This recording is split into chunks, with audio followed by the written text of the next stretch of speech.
இந்த யுத்த நிறுத்தத்தை பொறுத்தவரையில் ஈரான் மீதான இஸ்ரேலிய தாக்குதல் அல்லது ஈரான் மீதான அமெரிக்க இஸ்ரேலிய தாக்குதல் என்பது தோல்வியில் முடிந்திருக்கிறது. அது வெற்றி பெற்றிருந்தால் அந்த ஒன்றைய போதும் தான் ஒரு ஜனரஞ்சகமான மக்களிடம் புகழ்பெற்ற தலைவர் என்கிற ஒரு இடத்தை இஸ்ரேலிய பிரதமர் பெஞ்சமின் நெத்தன்யாகுவால் தக்க வைத்திருக்க முடியும். ஆனால் பெஞ்சமின் நெத்தன்யாகு ஆரம்பித்த எல்லா யுத்தமுமே மக்களுக்கு அழிவை கொடுத்திருந்தாலும் அவருக்கு மிக பெரும் தோல்வியை கொடுத்திருக்கிறது. எல்லா யுத்தங்களிலும் இஸ்ரேல் தோல்வி அடைந்திருக்கிறது. அதற்கு துணையாக வந்த அமெரிக்காவும் தோல்வி அடைந்திருக்கிறது. இந்த நிலையில தான் ஓரி கோல்பர்க் அவர்கள் சொல்லக்கூடிய செய்திகள் அவர் என்ன சொல்றாருன்னு கேட்டா, நெத்தன்யாகு ட்ரம்பை புறக்கணிச்சிருக்கிற காரணத்தினால அமெரிக்காவுக்கும் இஸ்ரேலுக்கும் இடையிலான உறவுகள் பதட்டமான சூழல்ல இருக்குது. ட்ரம்ப் ஆல்ரெடி நெத்தன்யாவுக்கு பைத்தியக்கார பயல நிறுத்துறா, இதை செய்யாதராண்டெல்லாம் திட்டி இருந்தார். திட்டி ஒரு வாரத்துக்குள்ள தான் இந்த தாக்குதல்களை மீண்டும் லெபனானுடைய தலைநகரம் மேல அவர் நடத்தி இருந்தார். அதற்கு பதிலடியாகத்தான் ஈரான் இப்போது தாக்குதல்களை நடத்துகிறது. எனவே தெஹ்ரானுடைய தாக்குதல்கள் வந்ததோ இல்லையோ தொடர்ச்சியாக ட்ரம்பினுடைய பேச்சு கேட்காம நெத்தன்யாகு செயல்பட்டு கொண்டிருக்கிறார். எனவே ஈரானுடைய தாக்குதல்களுக்கு பதிலடி கொடுக்க வேண்டாம் என்று சொல்லியும் ட்ரம்ப் சொல்லி இருந்தார். நேற்று ஈரான் தாக்கினதோட ஈரானுக்கு நீங்க ரெஸ்பான்ஸ் பண்ணக்கூடாதுன்னு சொல்லி இருந்தார். இஸ்ரேலுக்கு எதிராக ஈரான் நடத்தி இருக்கக்கூடிய லெபனானுக்கு ஆதரவான இந்த தாக்குதல் என்கிறது ஒரு முக்கியமான அரசியல் மாற்றத்தையே மத்திய கிழக்கிலையும் சர்வதேசத்திலையும் உண்டாக்குறது. இது ஒரு புதிய சூழ்நிலையை தோற்றுவித்திருக்கிறது அப்படிங்கிறாங்க. அது எப்படின்னு கேட்டா, பல தசாப்தங்களாக யாருமே ஒரு நாட்டு மேல இஸ்ரேல் தாக்குதல் நடத்தினா எந்த நாடுமே கண்டனம் தான் வெளியிடுவானே தவிர நீ அடிச்சா உனக்கு அடிப்பேண்டு திருப்பி அடிச்சது கிடையாது.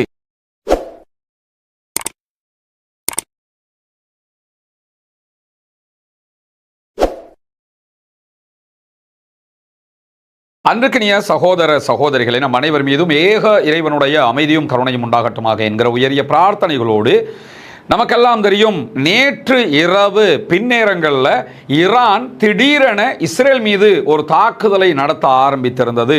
ஆல்மோஸ்ட் அந்த தாக்குதல்கள் இருதரப்பிலும் தற்போது இடைநிறுத்தப்பட்டிருக்கின்றன என்கிற செய்திகள் வெளியாகி இருக்கக்கூடிய இந்த சூழலில் இந்த தாக்குதல் விவகாரம் என்பது சர்வதேச மட்டத்தில், குறிப்பாக மத்திய கிழக்கினுடைய அரசியல் போங்கையே மாற்றி இருக்கிறது என்பதுதான் இங்க நம்ம கவனிக்க வேண்டிய முக்கியமான விவகாரமாக மாறி இருக்கிறது. இந்த இரண்டு நாடுகளுக்கு இடையிலான நேற்றைய ஒரு நாள் சண்டையினுடைய விவரங்களை பார்க்கிறதுக்கு முன்பதாக ஒரு 3 முக்கியமான ஆய்வாளர்களுடைய கருத்துக்களை அல் ஜசீரா சுட்டிக்காட்டி இருக்கிறது. அந்த கருத்துக்களை நம்ம தெரிஞ்சுக்கிட்டோம்னு சொன்னா இந்த யுத்தத்தினுடைய அடுத்த கட்ட போங்கு என்ன என்பதை நாம் அத்தனை பேரும் தெளிவாக புரிந்து கொள்ள முடியும். முதலாவதாக, நேற்று நடைபெற்ற இந்த ஒரு நாள் தாக்குதல்கள் தொடர்பாக தெஹ்ரான் பல்கலைக்கழகத்தினுடைய பேராசிரியர் ஃபுவாத் இஸாதி அவர்கள் தெரிவித்திருக்கக்கூடிய கருத்துக்களை அல் ஜசீரா சுட்டிக்காட்டுகிறது. இஸ்ரேலை பொறுத்தவரையில் இஸ்ரேலுக்கு ஒருபோதும் அமைதியில் நாட்டமில்லை என்கிறார் ஈரானிய ஆய்வாளர் ஃபுவாத் இஸாதி அவர்கள். இஸ்ரேலுடைய செயல்பாடுகள் எல்லாமே ஏதாவது ஒரு நாட்டின் மீது தாக்குதல் நடத்தி அமைதியை சீர்குலைப்பதாகவே இருக்கிறது. ஈரான் அதே போன்று அமெரிக்காவுக்கு இடையில் இருக்கக்கூடிய அமைதி ஒப்பந்தத்தை சீர்குலைப்பதுதான் இஸ்ரேலுடைய மிக முக்கியமான திட்டமாக இந்த தாக்குதல்களில் தற்போது நடைபெறுகிற பிரச்சனைகளுடைய அடிப்படையாக இருக்கிறது என்று சொல்லக்கூடிய ஃபுவாத் இஸாதி அவர்கள் அதற்குரிய சில காரணங்களையும் சொல்கிறார். ஏன்னா இந்த யுத்த நிறுத்தத்தை பொறுத்தவரையில் ஈரான் மீதான இஸ்ரேலிய தாக்குதல் அல்லது ஈரான் மீதான அமெரிக்க இஸ்ரேலிய தாக்குதல் என்பது தோல்வியில் முடிந்திருக்கிறது. அது வெற்றி பெற்றிருந்தால் அந்த ஒன்றைய போதும் தான் ஒரு ஜனரஞ்சகமான மக்களிடம் புகழ்பெற்ற தலைவர் என்கிற ஒரு இடத்தை இஸ்ரேலிய பிரதமர் பெஞ்சமின் நெத்தன்யாகுவால் தக்க வைத்திருக்க முடியும். ஆனால் பெஞ்சமின் நெத்தன்யாகு ஆரம்பித்த எல்லா யுத்தமுமே மக்களுக்கு அழிவை கொடுத்திருந்தாலும் அவருக்கு மிக பெரும் தோல்வியை கொடுத்திருக்கிறது. குறிப்பாக காசா மீதான 2 ஆண்டுகால யுத்தம், அதிலே பாலஸ்தீன விடுதலை அமைப்பை அவரால் தோற்கடிக்க முடியவில்லை. அவர்களுடைய சில தலைவர்களை கொன்றதை தவிர அடுத்ததாக அப்பாவி பொதுமக்கள் 1 லட்சத்துக்கு மேற்பட்டவர்கள் கொல்லப்பட்டிருக்கிறார்கள், ஷஹீதாகி இருக்கிறார்கள், முழு காசாவும் அளிக்கப்பட்டிருக்கிறது. அதே போன்று லெபனான் மீதான தாக்குதல்கள் லெபனானில் இருக்கக்கூடிய ஹிஸ்புல்லா போராளி குழுக்களுடைய சில தலைவர்களை கொன்றதை தவிர, அங்கிருக்கக்கூடிய அப்பாவி பொதுமக்களை கொன்று குவித்ததை தவிர, அந்த மக்களுடைய நிலப்பரப்புகளையும் பொருட்சேதங்களையும் உண்டாக்கியதை தவிர இஸ்ரேலால் எதையும் சாதிக்க முடியவில்லை. அதே போன்று ஈரான் மீதான 12 நாள் யுத்தம், ஈரான் மீதான 40 நாள் யுத்தம் என்று 2 யுத்தங்கள், நேற்று நடந்ததை தவிர்த்து உள்ள யுத்தங்கள் எடுத்துக்கிட்டோம்னா இந்த யுத்தங்களிலும் ஈரான்ல சில தலைவர்களை கொன்று குவித்ததை தவிர, ஈரான்ல சில பொருட்சேதங்களை உண்டாக்கியதை தவிர, ஈரானுடனான யுத்தத்தில் அமெரிக்க அமெரிக்காவாலோ இஸ்ரேலாலோ வெற்றி பெற முடியவில்லை என்பது உலகத்துக்கு எதிரியும் இந்த நிமிடம் வரைக்கும் ஈரானுடைய கைதான் ஓங்கி இருக்கிறது. அதனால தான் ஈரானே வாலண்டியரா இஸ்ரேல் மேல அட்டாக் பண்ணியிருக்கிறாங்க. அமெரிக்காவுடைய தளங்கள் மேல பல சந்தர்ப்பங்களில் தாக்குதல்களை நடத்துகிறார்கள். ஈரானை முற்றுகையிட்டு இருக்கிறோம் என்று அமெரிக்கா சொன்னாலும் ஈரானிடம் தான் இந்த நிமிடம் வரைக்கும் ஹொர்முஸ் நீர்நிலையினுடைய கட்டுப்பாடு இருக்கிறது. எனவே எல்லா யுத்தங்களிலும் இஸ்ரேல் தோல்வி அடைந்திருக்கிறது. அதற்கு துணையாக வந்த அமெரிக்காவும் தோல்வி அடைந்திருக்கிறது. இந்த நிலையில தான் ஆல்ரெடி ஒரு பெரிய 3 ஊழல் வழக்குகளில் சிக்கியிருக்கக்கூடிய இஸ்ரேலிய பிரதமர் பெஞ்சமின் நெதன்யாகு அந்த வழக்குகளில் இருந்து தவிர்த்து கொள்வதற்காக ஒரு வழக்கு ஹியரிங்க்கு போனாருன்னா அடுத்த நாள் என்ன சொல்லுவார்னு சொன்னா, எனக்கு பாதுகாப்பு த்ரெட்டன் இருக்குது, அங்க தாக்குதல் இங்க தாக்குதல்னு எதையாவது ஒன்று சொல்லி அடுத்த விசாரணைக்கு போகாம தவிர்த்துக்கிறார். பிறகு 2 நாளைக்கு பிறகு போவார். ஒவ்வொரு வாரமும் 4 நாட்கள் விசாரணை நடைபெறுகிறது. இதுல எப்படியுமே அவர் ஒரு 3 நாளை தவிர்த்து கொள்வதற்கான முயற்சிகளை எடுத்துக்கொண்டே இருக்கிறார், தவிர்த்து கொண்டும் வருகிறார். இதற்கு அவர் சொல்லுகிற காரணம் என்னன்னா, காசா மேல 2 அட்டாக் பண்ணுவாங்க, அடுத்ததாக பாலஸ்தீன விடுதலை அமைப்பு அட்டாக் பண்ணிரும், அதனால த்ரெட்டன் இருக்குது பிரதமருக்கு அப்படின்றவாங்க. இல்லன்னு சொன்னா லெபனான் மேல அட்டாக் பண்ணுவாங்க, இல்லன்னா ஈரானை சொல்லுவாங்க. இதையே சொல்லிக்கொண்டு அவருடைய ஊழல் வழக்கிலிருந்து தப்பித்துக் கொள்வதற்காக, அவர் நீதிமன்ற வருகையை தவிர்த்து கொள்வதற்காக இதை பயன்படுத்துகிறார். இரண்டாவதாக, இந்த ஆண்டினுடைய பிற்பகுதிகளில் இஸ்ரேலில் ஒரு பொது தேர்தல் வர இருக்கிறது. அந்த தேர்தலில் நெதன்யாகு ஜெயிக்க வேண்டும். நெதன்யாகு ஜெயிக்கணுமாக இருந்தால் அமெரிக்காவுக்கும் ஈரானுக்கும் இடையிலான இந்த சமாதான ஒப்பந்தம் சீர்குலைக்கப்பட வேண்டும். அதை சீர்குலைச்சிட்டாருன்னா ஒரு யுத்தம் நடைபெறும். அந்த யுத்தத்தை வச்சே தேர்தலை நடத்தாம அவர் காலத்தை இழுத்துக்கிட்டே போக முடியும். இல்லை என்றால் அந்த யுத்தத்தில் அமெரிக்கா எதையாவது பண்ணி ஈரானை தோக்கடிச்சிட்டாங்கன்னு சொன்னா, பாத்தீங்களா ஈரானை தோக்கடிச்சது நான் தான் என்று சொல்லி அதனூடாகவே தேர்தலை ஜெயிக்க முடியும் என்கிற இந்த காரணங்களுக்காகத்தான் அவர் இந்த யுத்தத்தையே ஆரம்பிக்கிறார். எப்படியாவது இந்த சண்டைகளை உண்டாக்கணும், அமைதி ஒப்பந்தத்தை சீர்குலைக்கணும்னு நினைக்கிறார் என்பதை மிக தெளிவாக ஃபுவாத் இஸ்ஸாதி தெஹ்ரான் பல்கலைக்கழகத்தினுடைய பேராசிரியர் சொல்றது மட்டுமல்லாம நெதன்யாகுவை கட்டுப்படுத்தி உண்மையான யுத்த நிறுத்தத்தை அமல்படுத்துறதா இல்லையாங்கிறது அதிபர் ட்ரம்பினுடைய கையில் தான் இருக்கிறது. எழுத்திலே பேப்பரில் இருக்கக்கூடிய எந்த கட்டுப்பாடுகளையும் ஈரான் மதிப்பதற்கு தயாரில்லை. நிஜமான ஒரு யுத்த நிறுத்தம் வேண்டும் என்பதுதான் ஈரானுடைய கோரிக்கை என்று சொல்லி ஃபுவாத் இஸ்ஸாதி அவர்கள் சொல்லுகிறார்கள். எனவே எதற்காக இஸ்ரேல் மீண்டும் மீண்டும் எல்லா நாட்டிலையும் சண்டையை உண்டாக்குறான் என்கிறதற்கான ஒரு அழகான வியாக்கியானமாக ஃபுவாத் இஸ்ஸாதி அவர்களுடைய இந்த கருத்துக்களை பார்க்கிறார். அதே நேரத்தில் நெதன்யாகு தொடர்பாகவும் இந்த ஒரு நாள் தாக்குதல்கள் தொடர்பாகவும் ஈரானுக்கு தொடர் பதிலடிகள் கொடுப்பதா இல்லையா என்பது தொடர்பாக எல்லாம் இஸ்ரேலுடைய மிக பிரபலமான ஆய்வாளராக இருக்கக்கூடிய ஓரி கோல்பர்க் அவர்கள் சொல்லக்கூடிய கருத்துக்களையும் அல் ஜசீரா சுட்டிக்காட்டுகிறது. தெஹ்ரான்ல இருந்தும் அவங்க கருத்துக்கள் எடுக்கிறாங்க, இஸ்ரேல்ல இருந்தும் கருத்துக்கள் எடுக்கிறாங்க. ஓரி கோல்பர்க் அவர்கள் சொல்லக்கூடிய செய்திகள் அவர் என்ன சொல்றாருன்னு கேட்டா, நெதன்யாகு ட்ரம்பை புறக்கணிச்சிருக்கிற காரணத்தினால அமெரிக்காவுக்கும் இஸ்ரேலுக்கும் இடையிலான உறவுகள் பதட்டமான சூழல்ல இருக்குது. ட்ரம்ப் ஆல்ரெடி நெதன்யாகுக்கு பைத்தியக்கார பயல நிறுத்துறா, இதை செய்யாதராண்டெல்லாம் திட்டி இருந்தார். திட்டி ஒரு வாரத்துக்குள்ள தான் இந்த தாக்குதல்களை மீண்டும் லெபனானுடைய தலைநகரம் மேல அவர் நடத்தி இருந்தார். அதற்கு பதிலடியாகத்தான் ஈரான் இப்போது தாக்குதல்களை நடத்துகிறது. எனவே தெஹ்ரானுடைய தாக்குதல்கள் வந்ததோ இல்லையோ தொடர்ச்சியாக ட்ரம்பினுடைய பேச்சு கேட்காம நெதன்யாகு செயல்பட்டு கொண்டிருக்கிறார். எனவே ஈரானுடைய தாக்குதல்களுக்கு பதிலடி கொடுக்க வேண்டாம் என்று சொல்லியும் ட்ரம்ப் சொல்லி இருந்தார். நேற்று ஈரான் தாக்கினதோட ஈரானுக்கு நீங்க ரெஸ்பான்ஸ் பண்ணக்கூடாதுன்னு சொல்லி இருந்தார்.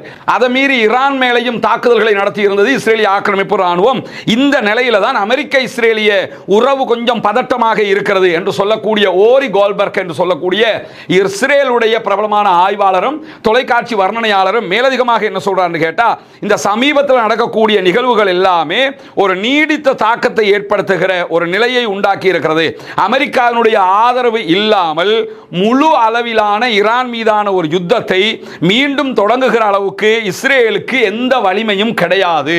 இஸ்ரேல் தனியா நின்று ஈரானை எதிர்கொள்ள முடியாது அப்படின்னு சொல்லி இஸ்ரேலுடைய மிக பிரபலமான ஆய்வாளரே இந்த கருத்துக்களை வெளியிடுகிறார். இஸ்ரேல லட்சணம் என்னங்கிறதுக்கு.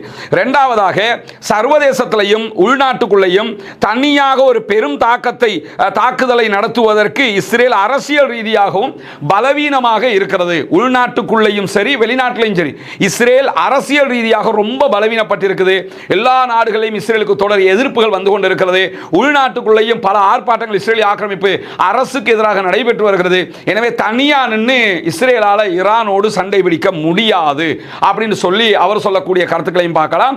இந்த ரெண்டுமே வெளிப்படையாக ஈரானுடைய பலத்தையும் இஸ்ரேலுடைய பலவீனத்தையும் சுட்டிக்காட்டுறது மட்டுமல்லாம வரலாறு நெடுகிலும் இவங்க வேலை என்னன்னா, எவனையாவது தூண்டி விட்டு அவனுக்கு பின்னாடி நிற்பான தவிர தனியா நின்று சண்டை பிடிக்க மாட்டான் என்பதை இதனூடாக நம்ம புரிய முடிகிற அதே நேரத்தில் மூன்றாவதாக நம்ம பார்க்க இருக்கிற ஆய்வாளர் யாருன்னு சொல்லி சொன்னா டிட்டா பார்சி என்கிறவர். இவர் யாருன்னு சொன்னா குயின்சி இன்ஸ்டிடியூட் ஃபார் ரெஸ்பான்சிபிள் என்கிற ஒரு அமைப்பினுடைய கோ-ஃபவுண்டராக இருக்கிறாரு. இவருடைய கருத்துக்களையும் அல் ஜசீரா சுட்டி காட்டுகிறது. அதில் அவர் என்ன சொல்றாருன்னு கேட்டா, லெபனானுடைய விவகாரத்தில் இஸ்ரேல் மீது ஈரான் நடத்தி இருக்கக்கூடிய இந்த தாக்குதல்கள் போர்க்களங்களையும் தடுப்பு கோடுகளையும் பாரிய மாற்றம் ஒன்றை உண்டாக்கி இருக்கிறது. தெளிவாக புரிஞ்சுக்கிறங்க. அவர் சொல்லக்கூடிய முக்கியமான விவகாரம் என்னன்னு கேட்டா, இஸ்ரேலுக்கு எதிராக ஈரான் நடத்தி இருக்கக்கூடிய லெபனானுக்கு ஆதரவான இந்த தாக்குதல் என்கிறது ஒரு முக்கியமான அரசியல் மாற்றத்தையே மத்திய கிழக்கிலையும் சர்வதேசத்திலையும் உண்டாக்குறது. இது ஒரு புதிய சூழ்நிலையை தோற்றுவித்திருக்கிறது அப்படிங்கிறாங்க. அது எப்படின்னு கேட்டா, பல தசாப்தங்களாக யாருமே ஒரு நாட்டு மேல இஸ்ரேல் தாக்குதல் நடத்தினா எந்த நாடுமே கண்டனம் தான் வெளியிடுவானே தவிர நீ அடிச்சா உனக்கு அடிப்பேண்டு திருப்பி அடிச்சது கிடையாது. இதுதான் பல தசாப்தங்களாக இருந்து வந்த நடைமுறையாக இருக்கிறது. குறிப்பாக 1967 அரபு நாடுகள் இணைந்து இஸ்ரேலுக்கு எதிராக தாக்குதல்களை நடத்துகிறது. பாலஸ்தீனத்திற்கு ஆதரவாக அந்த தாக்குதல்களை முற்றுமுழுதாக இஸ்ரேல் ஜெயிக்கிறது. அரபு நாடுகள் தோல்வி அடைஞ்சதுக்கு பிறகு எத்தனையோ தாக்குதல்கள் காசா மேலையும் பாலஸ்தீனம் மேலையும் இஸ்ரேல் நடத்தி இருக்கிறது. லெபனான் மேல நடத்தி இருக்கிறது. எந்த அரபு நாடுகளும் ஏன் தாக்குற நான் உனக்கு அடிப்பேன் திருப்பி அடிச்சது கிடையாது. கண்டிக்கிறோம் கண்டிக்கிறோம் கண்டிக்கிறோம் என்று தான் கடந்திருக்கிறாங்க. இது அப்படியே திருப்பி மாத்தி போட்டிருக்குது தற்போது ஈரானுடைய தாக்குதல் என்று சொல்லக்கூடிய இந்த குறித்த ஆய்வாளர்கள் மேலதிகமாக என்ன சொல்றாருன்னு கேட்டா, இஸ்ரேல் ஒரு மூன்றாவது நாட்டை தாக்கினால் கண்டிப்பாக இஸ்ரேல் அடி வாங்கும் என்பதை ஈரானுடைய இந்த செயல்பாடு நிரூபித்திருக்கிறது.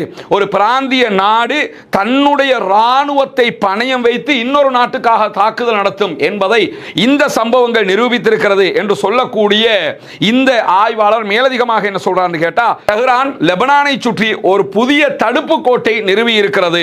போர்க்களங்களும் தடுப்பு கோடுகளும் மாறி இருக்கின்றன. இனிமேலும் இஸ்ரேல் நினைச்ச மாதிரி இன்னொரு நாட்டை தாக்க முடியாது. அப்படி தாக்கினா ஈரான் பதிலடி கொடுப்பான் என்பது இதுல இருந்து தெரிய வருகிறது என்று இந்த ஆய்வாளர் சொல்றார். இதுதான் அத்தனை பேரும் எதிர்பார்த்த மத்திய கிழக்கினுடைய ஒரு முக்கியமான மாற்றம். ஈரானை பொறுத்தவரை அது அரபு கண்ட்ரி கிடையாது. அவங்க பாரசீக வளைகுடாவுக்குள்ள வரக்கூடிய கண்ட்ரி. அப்படி இருந்தும் லெபனான் மேல தாக்குதல் நடத்தப்படுகிறது. எல்லா மத்திய கிழக்கு நாடுகளும் பார்த்து கொண்டிருக்க முதல் தடவையாக லெபனானுக்கு ஆதரவாக தாக்குதல்களை நடத்தி இருக்கிறது ஈரான் என்கிற செய்திகளை தான் அவர் சுட்டிக்காட்டி சொல்றாரு. இனியும் இஸ்ரேல் இந்த மாதிரி ஒரு மூன்றாவது நாட்டை தாக்கினா ஈரான் வந்து நிக்கும்ங்கிறதுக்கு இது ஆதாரமா போயிடுச்சு அப்படிங்கிறாரு. இது எல்லா சிஸ்டங்களையும் யாருமே எதிர்பார்க்கல. சொல்லுவான் அட்டாக் பண்ண மாட்டான்னு நினைச்சாங்க. அமெரிக்காவோட பெரிய யுத்தத்தை வேற நடத்திட்டு ஈரான் நிக்கிற நேரத்தில் இப்பவே இஸ்ரேலை தாக்குவானான்னு நினைச்சாங்க. ஆனால் அதை எல்லாம் மீறி அவர்கள் தாக்குதல்களை நடத்தி இருக்கிறார்கள் என்கிற செய்திகளை தான் நம்ம பார்க்கிறோம். எனவே இது ஒரு வரவேற்புக்குரிய சர்வதேச மட்டத்தில் மத்திய கிழக்கில் ஒரு மாற்றத்தை உண்டாக்கக்கூடிய நிகழ்வாக பார்க்க முடிகிறது. அதே நேரம் நேற்று இரவு ஈரான் நடத்தி இருக்கக்கூடிய தாக்குதல்கள் இஸ்ரேல் மேல, அந்த தாக்குதல்கள் இஸ்ரேல் என்ன சொல்றாங்கன்னா, நாங்கள் வந்த எல்லா மிசைலையும் தடுத்துட்டோம். வளமையில இதே போய் சொல்லுவாங்க. அது ஒரு 3 மாசத்துக்கு பிறகு என்ன செய்வாங்கன்னா, வாங்கின அடியினுடைய சில போட்டோஸ்களை வெளியிடுவாங்க. அது நம்ம கடந்த நாட்களிலே பார்த்திருக்கோம். ஈரான் 40 நாள் போர்ல இஸ்ரேலை எவ்வளவு அழிச்சதுங்கிற புகைப்படங்கள், சேட்டலைட் இமேஜ் எல்லாம் வெளியாகி கொண்டே இருந்தது. இந்த நிலையில நேற்று ஈரான் அடிச்ச அடியில இஸ்ரேலுடைய பல ராணுவ தளங்கள் தவிடுபொடியாகி இருக்கிறது. இஸ்ரேலுக்குள்ள பலத்த இழப்புகளை இஸ்ரேல் சந்தித்திருக்கிறது. பற்றி எரிகிறது இஸ்ரேலுடைய பெட்ரோகெமிக்கல் உள்ளிட்ட பல பகுதிகள். குறிப்பாக இஸ்ரேலுக்கு எதிராக ஈரானுக்கு ஆதரவாக யெமனில் இருக்கக்கூடிய ஹவுதிஸும் தாக்குதல்களை நடத்தி இருக்கிறார்கள். ஹிஸ்புல்லாக்களும் தாக்குதல்களை நடத்துகிறார்கள். இந்த நிலையில் வளமையான ஒரு யுத்தம் எப்படி நடக்குமோ அந்த அளவுக்கு தாக்குதல்கள் நடத்தப்பட்டிருக்கு. ஆனா ஒண்ணுமில்லையே, நாங்க சூப்பரா இருக்கிறோமே அப்படின்ற மாதிரி அவங்க ஒரு அறிவித்தல் எடுத்திருக்கிறாங்க. ஆனா அல் ஜசீரா வெளியிட்டிருக்கக்கூடிய ஒரு புகைப்படத்தை இன்னைக்கு நம்ம பார்க்க முடியும். இந்த புகைப்படத்தை அல் ஜசீரா வெளியிட்டிருக்கிறது. இஸ்ரேலுடைய மருத்துவமனைகளுக்கு உள்ளாக தாக்குதலுக்கு உள்ளாக்கப்பட்ட இஸ்ரேலியர்கள் அவசர சிகிச்சைக்காக மருத்துவமனைகளுக்கு அழைத்து செல்லப்படக்கூடிய காட்சிகள் தான் அதிலே பதிவு செய்யப்பட்டிருக்கிறது. எனவே அந்த காட்சிகள் நமக்கு உணர்த்துகிற பாடம் என்னன்னு கேட்டா, அடி வாங்கி இருக்கிறாங்க, மறைக்க பார்த்திருக்கிறாங்க, போட்டோஸ் வெளியாயிருக்கு. இஸ்ரேலுடைய பல ஊடகங்களும் நமக்கு அடி செம்மத்தையா வாங்கி இருக்கிறோம் என்கிற செய்திகளை சொல்றாங்க. ஆனாலும் ராணுவ தணிக்கை இருக்குது. நினைச்ச மாதிரி எந்த ஊடகமும் செய்தி வெளியிட முடியாது. செய்தி வெளியிட்டா அங்க தடை விதிச்சிருவாங்க. ஆல்ரெடி இஸ்ரேலுக்குள்ள அல் ஜசீரா இயங்க முடியாது, தடை விதிக்கப்பட்டிருக்கிறது. ஹரேட்ஸ் உள்ளிட்ட இஸ்ரேலுக்குள்ள இருந்து இயங்கக்கூடிய மற்ற ஊடகங்களுக்கும் உச்சகட்ட தணிக்கைகள் பேணப்படுகிறது. எனவே அவர்களால் செய்தியை முழுமையா சொல்ல முடியாவிட்டாலும் வெளியில பல செய்திகள் கசிந்து கொண்டிருக்கக்கூடிய சூழலை பார்க்க முடிகிற அதே நேரத்தில் மேலதிகமாக நேற்று ஈரான் நடத்திய தாக்குதல்களை ஜெருசலம், ரமல்லா, சாக்கடல் பகுதிகள் உள்ளிட்ட இஸ்ரேலுடைய குடியேற்றங்கள் இந்த பகுதிகள் மீதெல்லாம் கடுமையான தாக்குதல்களை நடத்தி இருக்கிறது என்கிற செய்திகளும் வெளியாகி இருக்கக்கூடிய சூழல்ல தான் சற்று நேரத்துக்கு முன்பதாக வெளியாகி இருக்கக்கூடிய செய்திகள் பிரகாரம் இஸ்ரேலிய பிரதமர் பெஞ்சமின் நெத்தன்யாகுவோட அமெரிக்க அதிபர் டொனால்ட் ட்ரம்ப் மீண்டும் பேசியிருக்கிறார். எனவே அவருடைய கருத்துக்களை கேட்டு இஸ்ரேல் ஈரான் மீதான தாக்குதல்களை நாங்கள் நிறுத்துகிறோம் என்று சொல்லி இருக்கிறார்கள் என்கிற செய்திகள் வெளியாகி இருக்கக்கூடிய சூழல்ல ஈரானுடைய ஐஆர்ஜிசி வெளியிட்டிருக்கக்கூடிய செய்திகளும் வெளியாகி இருக்கு. அதுல அவங்க என்ன சொல்றாங்கன்னு கேட்டா, இப்ப நாங்க இஸ்ரேலுக்கு கொடுத்திருக்கக்கூடிய அடியிலேயாவது இஸ்ரேல் பாடம் படிச்சுக்கிறணும். எங்களுக்கு அடிச்சா மட்டும் தான் அடிப்போம் அர்த்தம் இல்லை. எங்களை தாண்டி எங்கள் சகோதரர்கள் யாருக்கு அடிச்சாலும் நாங்க அட்டாக் பண்ணுவோம் அப்படிங்கிற பாடத்தை இனிமே இஸ்ரேல் படிச்சுக்கிறணும் சொல்லிட்டு இஸ்ரேல் மீதான தாக்குதல்கள் என்பது ஜியோனிச ஆட்சியையும் அதனுடைய ஆதரவாளர்களுக்கும் ஒரு மிக நீண்ட நெடிய பாடத்தை படித்து கொடுத்திருக்கிறது. ஈரானுடைய ஆயுதப்படைகள் இந்த நடவடிக்கைகளை இத்தோட நாங்க நிறுத்துறோம், இப்ப அட்டாக் பண்ணத்தோட நாங்க நிறுத்துறோம், திருப்பி நீங்க அடிச்சீங்கன்னா திரும்ப நாங்க அடிப்போம், கடும் பயங்கரமான அடியாக இருக்கும் சொல்லிட்டு தெற்கு லெபனான் உள்ளிட்ட லெபனானுடைய எந்த பகுதிகளில் நீங்க தாக்குதல்களை நடத்தினாலும் மிக கடுமையான பதிலடிகள் வழங்கப்படும் என்பதை நினைவில் கொள்ளுங்கள் அப்படின்னு சொல்லி இன்றைக்கு ஈரானுடைய ஆயுதப்படைகள் வெளியிட்டிருக்கக்கூடிய அறிவிப்பில் சொல்லி இருக்கிறது மட்டுமல்லாம ஈரானுடைய அதிபர் மசூத் பெசக்ஷியன் அவர்கள் வெளியிட்டிருக்கக்கூடிய ஒரு அறிவித்தல் வெளியாக இருக்கு. அதுல மசூத் பெசக்ஷியன் அவங்க என்ன சொல்றாங்கன்னு கேட்டா, தேசிய பாதுகாப்பும் எங்களுடைய மக்களுடைய அமைதியும் தான் தெஹ்ரானுக்கு முன்னுரிமை, இதை தவிர எங்களுக்கு எந்த முன்னுரிமையும் கிடையாது. எங்க மக்கள் அமைதியாக வாழணும், அதே மாதிரி எங்க நாடு பாதுகாப்பாக இருக்கணும், இதை தவிர வேற எங்களுக்கு எந்த தேவையும் கிடையாது. எங்களுடைய தேசத்தினுடைய உரிமைகளை அதிகாரத்தோட நாங்க பாதுகாப்போம், கை கட்டி நின்றெல்லாம் பாதுகாக்க மாட்டோம், அதிகாரத்தோட தான் நாங்க பாதுகாப்போம் என்று சொல்லிட்டு நாங்கள் சண்டையை கைவிடவும் இல்லை, பேச்சுவார்த்தையை கைவிடவும் இல்லை. நாங்க யுத்தத்தை முடிச்சிட்டோம்னு நினைச்சிடாதீங்க, யுத்தமும் நடக்கிறது, எனி டைம் அட்டாக் பண்ணுவோம், பேச்சுவார்த்தையை முறிக்கவும் இல்லை, பேச்சுவார்த்தையை நாங்க பேசுறதுக்கு தயாராக இருக்கிறோம் என்கிற ரெண்டு செய்தியையுமே அவர் சொல்லியிருக்கக்கூடிய சூழல்ல தான் யமனுடைய ஹூத்தி குழுக்கள் இன்றைக்கு ஒரு முக்கியமான அறிவித்தலை வெளியிட்டிருக்கிறார்கள். ஹவுதீஸ் வெளியிட்டிருக்கக்கூடிய அறிவிப்புல பாபல் மந்தப் பகுதிகளில் இஸ்ரேலுடைய கப்பல்களை தாக்க போகிறோம் என்று அறிவித்திருக்கிறார்கள். இஸ்ரேலை பொறுத்தவரையில் இஸ்ரேலுக்கு எந்த பொருட்களை செங்கடல் வழியாக கொண்டு போகணுமா இருந்தாலும் பாபல் மந்தபை தாண்டி தான் அவங்க கொண்டு போக வேண்டி இருக்கிறது. எனவே பாபல் மந்தப் பகுதியாக இஸ்ரேலுடைய கப்பல்கள், இஸ்ரேலுக்கு ஆதரவான எந்த கப்பல்கள் போனாலும் எல்லா கப்பல்கள் மேலேயும் அட்டாக் பண்ணுவோம் என்று சொல்றாங்க. அதுல அவங்க வெற்றியும் கண்டிருக்காங்கன்றது நமக்கு தெரியும். ஆல்ரெடி அவங்க பல கப்பல்கள் மேல அட்டாக் பண்ணியிருக்கிறாங்க. இந்த காசா வார் நடந்த டைம்ல 200க்கும் மேற்பட்ட கப்பல்கள் மேல தாக்குதல் நடத்தி வெற்றியை கண்டிருப்பவர்கள் தான் ஹவுதீஸ் குழுக்கள் என்கிற அடிப்படையில் இஸ்ரேலுடைய கப்பல்களை தாக்குவது அவங்களுக்கு ஈஸியான ஒரு வழியாக இருக்கக்கூடிய சூழல்ல தான் நேற்று இரவே என்ன பண்ணாங்கன்னு கேட்டா, இஸ்ரேலுடைய ஜாஃபா ஆக்கிரமிக்கப்பட்ட ஜாஃபா பகுதிகள் மேல தாக்குதல்களை நடத்தி இருக்கிறார்கள். 7வது துறைமுகத்தின் மீது தாக்குதல்களை நடத்தி இருக்கிறார்கள். தாக்குதல்கள் வெற்றிகரமாகவும் நடைபெற்றிருக்கிறானுக்கு ஆதரவான அந்த தாக்குதல்களாக அதை பார்க்க முடிகிறது. அதே நேரத்தில் பாலஸ்டைன், காசா, ஈரான், லெபனான், ஈராக் இந்த எந்த பகுதிகளில் இருக்கக்கூடிய எங்க சகோதரர்கள் மேல அட்டாக் நடந்தாலும் அந்த எல்லா பகுதிகளுக்காகவும் இஸ்ரேல் மேல நாங்கள் அட்டாக் பண்ணுவோம் என்று சொல்லி இன்றைக்கு மிக தெளிவான ஒரு அறிவிப்பை ஹவுதீஸும் வெளியிட்டிருக்கக்கூடிய சூழல்ல ஆல்ரெடி ஒரு யுத்தத்தை திடீரென ஈரான் ஆரம்பிச்சதோட பலுசிஸ்தான் பகுதிகளில் இருக்கக்கூடிய அதாவது ஈரானுடைய தென்கிழக்கு மாகாணமாக இருக்கக்கூடிய சிஸ்தான், அதே போன்று பலுசிஸ்தான், இது ஆப்கானிஸ்தான் பாகிஸ்தான் பார்டராக இருக்கக்கூடிய பகுதி. இந்த பகுதிகளில் சில ஆயுத குழுக்கள் இருக்கிறது. அது சன்னி பிரிவை சேர்ந்த ஆயுத குழுக்கள் தான் அங்கே இயங்குறாங்க. எங்களுக்கு தனி மாநிலம் வேணும், தனி அதிகாரம் வேணும், தனி ஆட்சி அதிகாரம் வேணும் என்று அவங்க தாக்குதல்களை நடத்தக்கூடிய குழுக்கள். திடீர்னு பாகிஸ்தானுக்குள்ளேயும் அட்டாக் பண்ணுவாங்க, திடீர்னு ஆப்கானிஸ்தானுக்குள்ளேயும் அட்டாக் பண்ணுவாங்க, திடீர்னு வந்து என்ன பண்ணுவாங்கன்னு கேட்டா ஈரானுக்குள்ளேயும் அட்டாக் பண்ணுவாங்க. குறிப்பாக ஈரானுக்குள்ள அட்டாக் பண்றது தான் அவர்களுடைய முழுமையான செயல்பாட்டு காரியங்களாக இருக்கக்கூடிய சூழல்ல இந்த சிஸ்தான் பலுசிஸ்தான் பகுதிகளில் இருந்து செயல்பட்ட ஒரு ஆயுத குழுவை முற்றுமுழுதாக கைப்பற்றி இருக்கிறோம் என்று சொல்லியும் அதில் 5 பேரை கொன்று இருக்கிறோம், 19 பேரை கைது செய்திருக்கிறோம் என்று சொல்லி இன்றைக்கு ஈரான் அறிவித்திருக்கக்கூடிய செய்திகளை பார்க்கிற அதே நேரத்தில் ஈரான் இஸ்ரேல் மேல தாக்குதல் நடத்தியதற்கு பதிலடியாக இஸ்ரேலும் ஈரான் மீது தாக்குதல்கள் நடத்தி இருந்தது. அதில் ஈரானில் இருக்கக்கூடிய ரசாயன ஆலையின் மீது தாக்குதல்கள் நடத்தப்பட்டிருந்தது.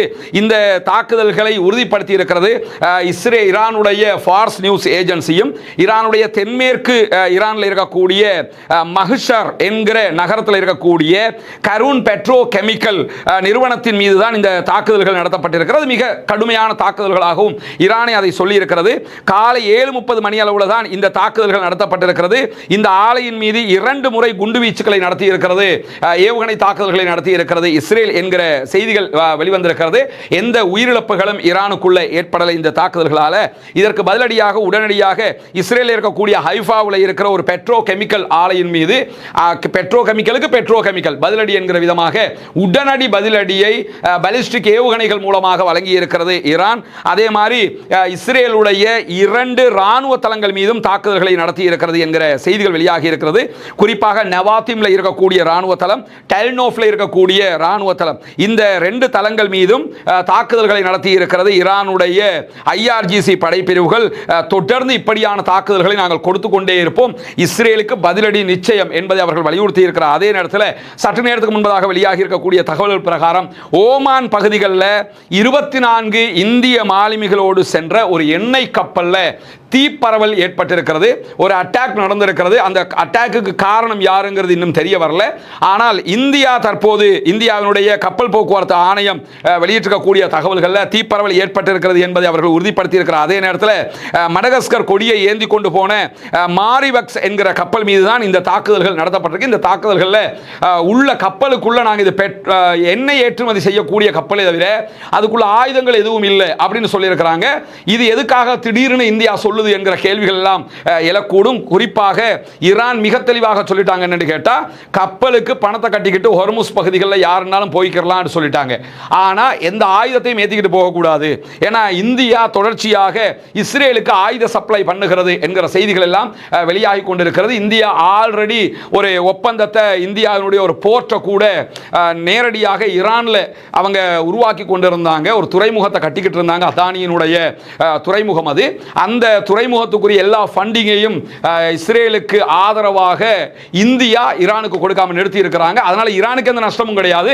ஈரானுடனான அந்த முருகல் நிலையை தோற்றுவித்துக் கொண்டார்கள். அதை தாண்டி காசா மீதான தாக்குதல், லெபனான் மீதான தாக்குதல், ஈரான் மீதான தாக்குதல்களுக்கெல்லாம் இந்தியாவினுடைய ஆயுத விற்பனையும் காரணமாக இருந்திருக்கிறது. இந்தியா ஆயுதங்களை கொடுத்து கொண்டிருக்கிறது இஸ்ரேலுக்கு என்கிற செய்திகளும் வெளியாகி இருக்கிறது. இப்படி பல செய்திகள் வெளியாகி கொண்டிருக்கக்கூடிய சூழல்ல தான் இந்த கப்பல் மீதான தாக்குதல் நடைபெற்று. எனவே தொடர்ந்து இணைந்திருங்கள். மத்திய கிழக்கில் நடக்கக்கூடிய இந்த சம்பவங்களுடைய உண்மை செய்திகளை உங்களுக்கு உடனுக்குடன் கொண்டு வந்து தருவதற்கு தயாராக இருக்கிறோம். ஆக்கிரமிப்புகள் ஓய வேண்டும், ஆக்கிரமிப்பாளர்களும் ஓய வேண்டும், ஆக்கிரமிப்பாளர்களும் ஓய்ந்து முழு உலகிலும் அமைதி திரும்ப வேண்டும் என்கிற உயரிய பிரார்த்தனைகளோடு பாலஸ்தீன, காசா அப்பாவிகள், அதே போன்று லெபனானிய அப்பாவிகள், ஈரானிய அப்பாவிகள் என்று எல்லா அப்பாவிகளுக்கு ஆதரவாகவும் ஜனநாயக ரீதியாக அப்பாவிகளை தாக்குதல் நடத்துகிற ஆக்கிரமிப்பாளர்களுக்கு எதிராக குரல் எழுப்புவோமாக. அல்ஹம்துலில்லாஹி ரப்பில் ஆலமீன்.